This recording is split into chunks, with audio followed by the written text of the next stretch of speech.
아말렉인과 산간지대에 거주하는 가나안인이 내려와 그들을 무찌르고 호르마까지 이르렀더라. 아멘. 민수기 14장 39절부터 45절까지 본문입니다. 형통. 오늘은 제목 형통의 말씀을 우리 함께 붙잡고자 합니다. 41절입니다.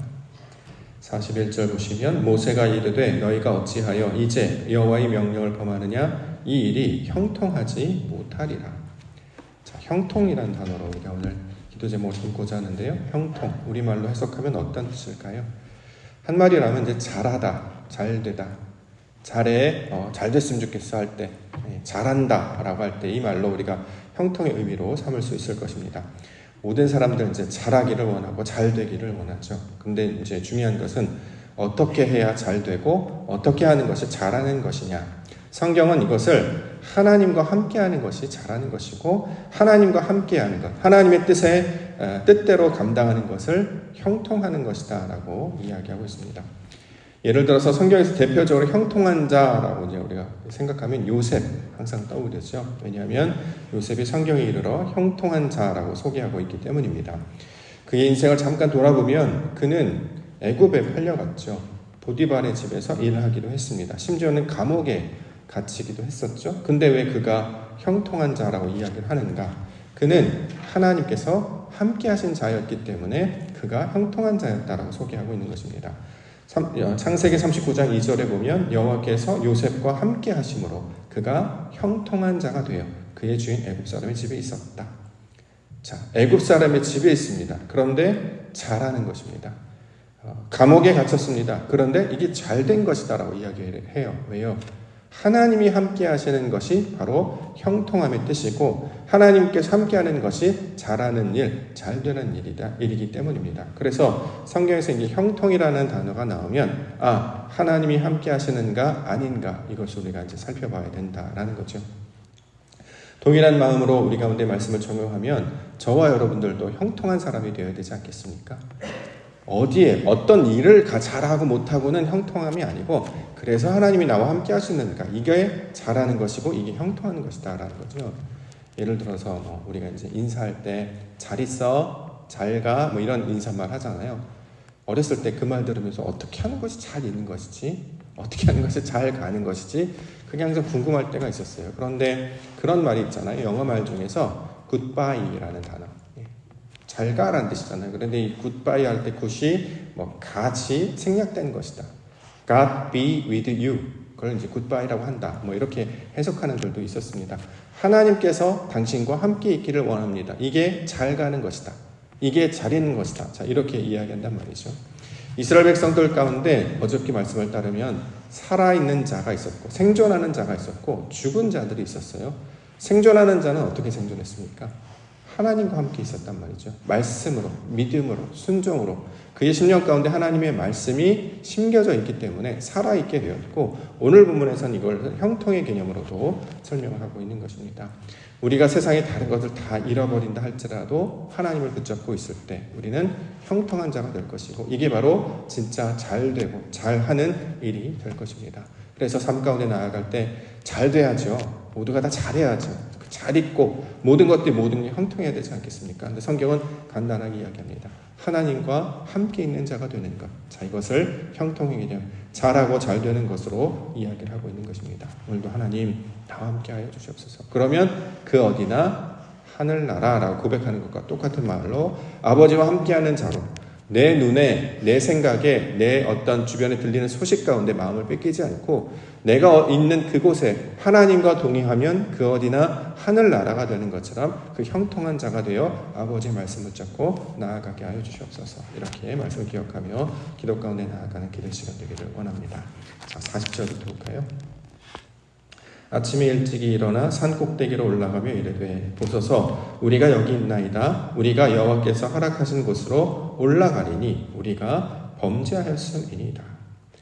자, 여호와께서 허락하신 곳 산으로 지금 올라가려고 시도하고 있는 이스라엘 백성들을 설명하고 있는데 자, 문제는 뭐냐면 민수기 광야에서 이스라엘 백성들이 어떤 일을 감당하거나 이동할 때 반드시 전제 조건이 하나 있었어요. 그게 뭐냐면 구름 기둥이 움직여야 한다는 거죠.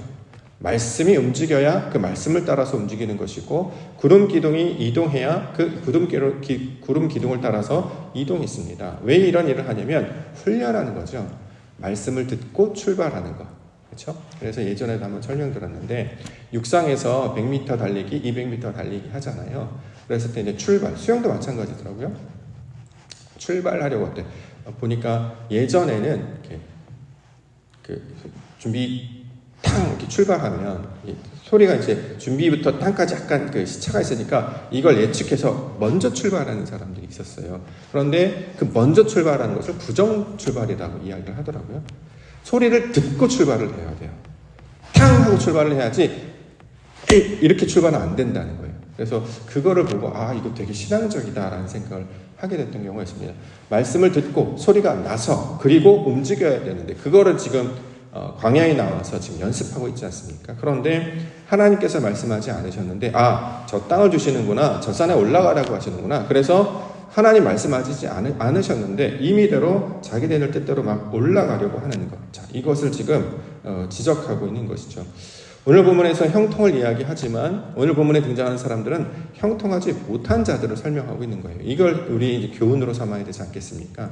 자, 분명히 말씀을 듣고 움직이고 하나님의 뜻에 따라서 나아가는 것. 이것이 신앙 가운데 가장 기본적인 자세와 태도가 되어야 될 것인데 지금 이스라엘 백성들이 그것을 잊어버리고 자기 의미대로 하는 것, 자기 뜻대로 하는 것이 다시 삶 가운데 나아가고 있다는 것입니다. 자, 이렇게 되면 어떻게 해요? 이건 잘하는 게 아니다. 잘 되는 게 아니다. 자, 이렇게 말씀하고 있는 것이죠.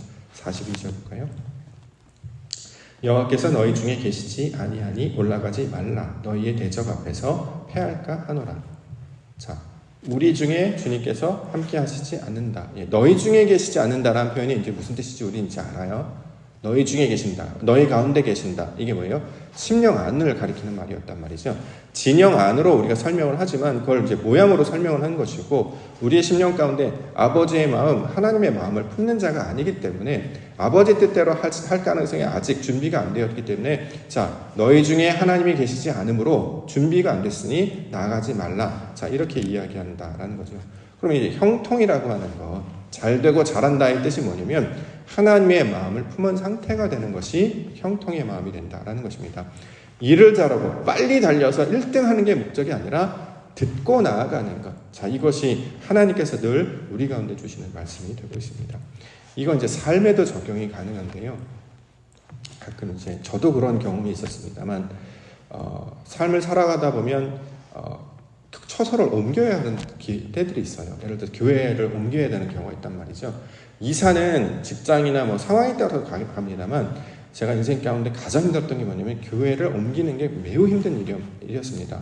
저는 또 게다가 이제 목회자로 이제 지났고 또 이제 첫 번째 그 교회로부터 계속 사역을 계속 감당을 했고 어쨌든 보내시는 곳을 가면 여기 하나님 말씀하시기 전까지 계속 있어야 된다라는 것이 이제 저의 이제 지론이기도 했기 때문에 그런데 상황에 따라서 뜻하지 않게 나의 원함과 다르게 옮겨야 되는 상황이 발생한단 말이죠. 그럴 때 어떻게 해야 되느냐. 그때 삶의 경험으로 증거할 수 있는 것은 반드시 말씀이 있어야 됩니다. 표적이 있어야 돼요. 그래서 내 뜻대로 움직이는 시간이 지났고 어느 정도 때가 됐으니까 이 정도 이제 딴 데로 가야지, 내가 저쪽 가야지 오래 기상상하지 못합니다. 저도 그 경험이 다 있거든요. 하나님께서 약속의 말씀을 주셨는가 아닌가를 늘 확인할 수 있어야 됩니다. 그게 잘하는 것이어야 된단 말이죠. 그래서 힘든 내가 이제 사역을 하는데 더 이상 힘들어서 못하겠다. 나 이제 옮겨야지. 그렇게 옮기게 되면 자신의 뜻대로 하는 것이기 때문에 어려운 그 대가를 치르게 돼요. 저도 그런 경험이 있거든요. 이렇게 하는 것이 더 낫겠고 이렇게 하는 것이 더 좋겠다. 이미대로 한번 움직여 본 적이 있는데 그 다음에 겪었던 그 시간이 매우 힘들고 어려운 시간이었습니다. 반대로 옥토교회로 올 때는 기다렸어요. 하나님의 뜻이 있을 때까지. 분명히 하나님의 뜻이라면 사인이 있을 것이다. 그렇지 않겠습니까? 항상 사인이 있을 것이다. 그 사인을 끝까지 지켜내는 것이 하나님 앞에서 형통한 자, 잘하는 자의 모습이란 말이죠. 놀랍게도 사인이 이상한 방법으로 하나님께서 역사하는 게 아니라 매우 자연스럽고 그럴 만한 방법으로 이루어집니다. 다만 나의 자격과 조건이 그렇게 되지 못함에도 불구하고 선택을 받거나 보내심을 받는 경우, 그래서 이게 은혜가 되는 것이지 엉뚱한 방법이나 생각도 못한 이상한 방법으로 하나님이 역사하지 않습니다. 왜냐하면 그렇게 되면 논리적이거나 우리가 생각할 때 그것이 순리에 나아가지 못하기 때문입니다. 그래서 항상 저도 그랬고 저희 동료 교육자들도 만약에 어떤 것을 선택해야 될 때 마음 가운데 강하게 들어오면 기도로 마음을 계속 준비를 해야 되고 어떤 사인이나 표적이 없으면 그때가 날 때까지 기다려야 된다. 근데 그 기다리는 과정이 우리를 연단시키시고 우리를 새롭게 하시는 하나님의 뜻이 그 뜻 가운데 담겨 있다는 거죠. 놀랍게도 제가 이 모든 조건을 다 지켜서 감당해서 온 곳이 전 옥토교회입니다. 이전에도 그런 경험이 있었습니다만 이건 하나님이 하시는 것이다. 이건 끝까지 기다려야 되는 것이다. 그래서 왔더니 이름도 옥토예요. 제가 나아가는 교회의 이름이 어떤 것이 될까 궁금하지 않습니까? 우리가 어떤 아이를 만나면 우리가 어떤 아이를 낳으면 이 아이의 이름이 어떻게 지어질지 너무 궁금하지 않습니까? 습관대로 돌림자로 써서 이렇게 될 거야 라고 생각도 하겠지만 특별한 어떤 조건이나 상황 가운데 우리 아이들을 만나게 하시고 또는 어떤 사람을 만나게 하시고 어떤 교회를 만나게 하실 때 어떤 모양의 교회를 만나게 하실까? 제가 지나왔던 교회들 쭉 생각해보면 신현교회라든가 하나님이 나타나셨다라는 뜻 가지고 있는 신현교회라든가 지난 교회는 성은교회였잖아요. 하나님의 은혜를 경험하는 또 그렇게 넘어왔는데 옥토교회를 또 이름을 주셨단 말이죠. 하나님께서 좋은 땅 되게 하시려고 이 과정을 허락하셨구나. 그 의미를 붙들고 나아가면 말씀을 늘 품고 나아가기 때문에 예를 들어서 내 뜻대로 되지 않고 때로는 어려운 일이 생길 때 낙심할 수 있거든요. 또 슬퍼할 수 있는데 금방 회복이 됩니다. 하나님의 말씀이 우리를 인도하시기 때문이다 라는 것이죠. 그러므로 마음 가운데 하나님의 약속이 있는가, 하나님의 사인이 있는가 우리가 반드시 이것을 기억해야 되는 것이고 혹시 이것이 스스로 감당이 좀 어렵다고 하시면 목회자들을 만나서 기도 부탁을 꼭 하시고요. 또 기도 동료들이 있으실 거예요. 구역 모임이라든가 전도회라든가 기도 동역자들이 있단 말이죠. 내가 어떤 상황 가운데 있는데 이거 함께 기도해 주십시오 라고 하면 하나님께서 일하시는 것이 어떤 것인지를 기도를 계속 하시는 중에 계속 설득을 해 나아가시기 때문에 어느 정도 저희는 이해할 수 있습니다. 그러니까 받아들일 수 있게 되는 것이죠. 그것이 내가 원하는 대로 되는 것이든 혹여 내 뜻대로 되지 않는다 하여도 그리 아니하신다 하여도 내가 하나님의 말씀에 붙잡혀 있는 그 자체가 잘하는 것이기 때문에 넘어지지 않게 된다라는 거죠. 왜요? 그러면 그 다음 기회가 또 있기 때문에 자, 이 말씀으로 이스라엘을 훈련하는 모습을 우리 가운데 마음 가운데 새기길 원합니다. 자, 그래서 함께 하시는 증거를 언약궤로 설명을 합니다. 44장. 그들이 그래도 산 꼭대기로 올라갔고 여호와의 언약궤와 모세는 진영을 떠나지 아니하였더라. 아말렉인과 산간지대에 거주하는 가나안인이 내려와 그들을 무찌르고 호르마까지 이르렀더라.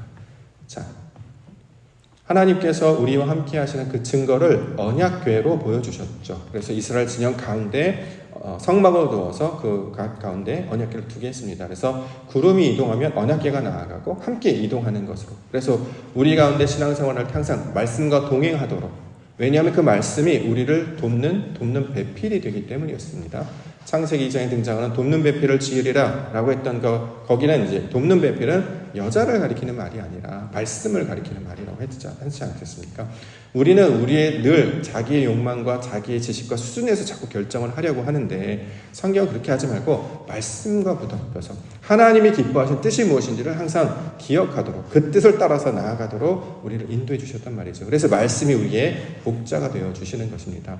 그래서 그 말씀이 육신이 되어서 우리 가운데 찾아오신 분이 바로 그리스도 예수시기 때문에 우리가 어떤 일을 결정하거나 나아갈 때 항상 주님의 뜻, 하나님의 뜻, 아버지의 마음을 품고 있는가, 우리도 예수 그리스도의 믿음 가운데 나아가고 있는가를 확인할 때 이것이 하나님의 뜻인지 아닌지를 어느 정도는 분별할 수 있단 말이죠. 다 할 수는 없습니다. 예수님께서도 하나님의 뜻을 다 할 수 없다고 얘기했던 것처럼 다만 실수를 줄이기 위해서 또 내 어떤 신앙적인 우리가 이제 삶을 살아가면 어떤 업적을 이루거나 일을 하려는 것으로 무언가를 달성하는 것으로 나의 신앙의 어떤 표지를 삼으려고 하는 그런 시도들이 있단 말이죠. 무슨 일을 하거나 안 하거나. 그런데 중요한 것은 성경에서 말하는 하나님의 사역은 뭘 하거나 하지 않거나 이게 아니라 말씀에 붙잡혀 있는가, 아버지의 뜻대로 했는가, 이게 매우 중요하다라는 거죠.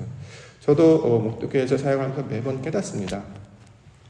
아무래도 교회에 대한 생각을 많이 하고 교회 일을 하다 보면 여러 가지 이제 아이디어들이 떠오르게 되잖아. 이렇게 하면 어떨까? 저렇게 하면 어떨까? 이렇게 해도 좋겠는데 저렇게 하면 좋겠는데 라는 생각이 들어요. 근데 그렇게 생각이 들었다고 그렇게 수준한다고 늘 옳은 것은 아니잖아요. 왜냐하면 제 개인적인 욕망일 뿐이고 욕심일 뿐이고, 그래서 중요한 것은 하나님께서 기뻐하시는 것이고 정말 우리에게 유익한 것인가는 지나봐야 안단 말이죠. 이전에는 아무래도 초반에 오면 막 잘해보고 싶고 뭐 좋게 해보고 싶고 하다 보니까 여러 가지 열정적으로 이런 일들 저런 일들 감당하려고 하는데, 실제로 신앙은 그렇게 해서 좋은 결과를 얻은 경우가 거의 없더라고요. 그렇게 하지 않고 기다렸다가 하나님의 뜻이 나타날 때까지, 우리 가운데 주시는 감동을 모두가 다 받을 수 있을 때까지 기다리는 것, 그것을 위해서 기도하는 것, 이것이 오히려 하나님께서 저에게 원하시는 신앙의 모습이 되고 있습니다. 그래서 조금 더 천천히 나아가고, 그리고 내 욕망, 내 뜻대로 하지 않고 하나님이 원하시면 주의 뜻대로 나아가기를 원합니다. 이렇게 설명하는 것입니다. 그래서 저 같은 경우는 이제 그런 역할을 해주시는 분들이 있죠. 우리 장로님들이 계시잖아요. 제가 어떤 아이디어가 들면 제가 장로님들께 여쭤봐요. 장로님, 제가 이런 생각이 드는데 어떻게 생각하세요? 이거 어떨까요? 그러면 좋다라고 하시는 것도 괜찮은 것 같으면 조금 기다렸다 하셔도 좋겠다. 이렇게 항상 지원을 해주시고 기다리시고, 항상 그런 역할.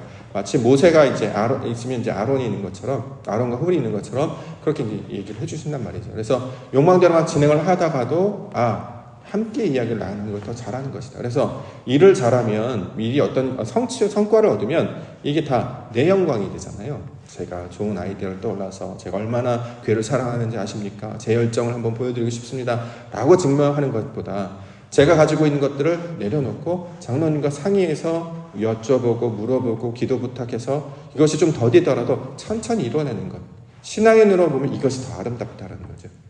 화분이 하나가 있건 없건 우리 가운데 크게 영향이 없습니다. 그렇지 않습니까? 있어도 되고 없어도 돼요. 그런데 중요한 것은 이 상의하고 함께 기도하고 하나님의 뜻을 구하는 것, 이 태도를 갖는 건 매우 어려운 일이다라는 거죠. 우리가 늘 기억해야 하는 것, 우리 심령이 변화되는 것, 하나님께서 우리 안에 거하시는 것, 말씀이 나를 주장하여서 내 욕망이나 뜻이 아니라 습관이 아니라 하나님의 기뻐하는 뜻을 향해 나아가는 것, 이것이 성경에서 말하는 잘하는 일, 잘 되는 일, 형통의 개념으로 설명하고 있는 것입니다. 저와 여러분들을 그 길로 나아가게 하실 수 있습니다.